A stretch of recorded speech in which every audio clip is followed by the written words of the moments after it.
13 november. Och vi har ju en jättevacker gardenia här i huset.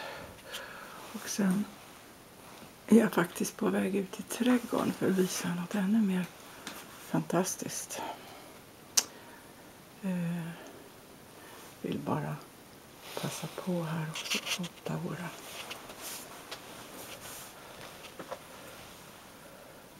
fina hibiskusar. Se om jag kan ta någon stillbild på det. På något sätt här kanske.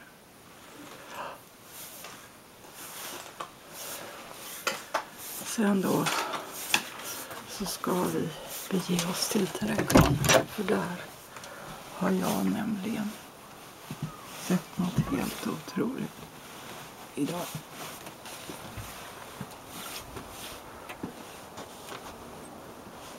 Jag håller på och krattar löv. Det har ju nästan alla löven har gått av nu. Men det är ju ovanligt varmt. Och fåglarna är i full fart här. Och äter förstås sina jordnötter och så vidare.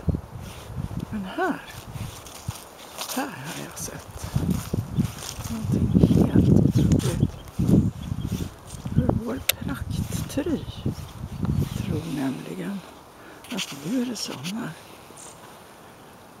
Så den har börjat blomma.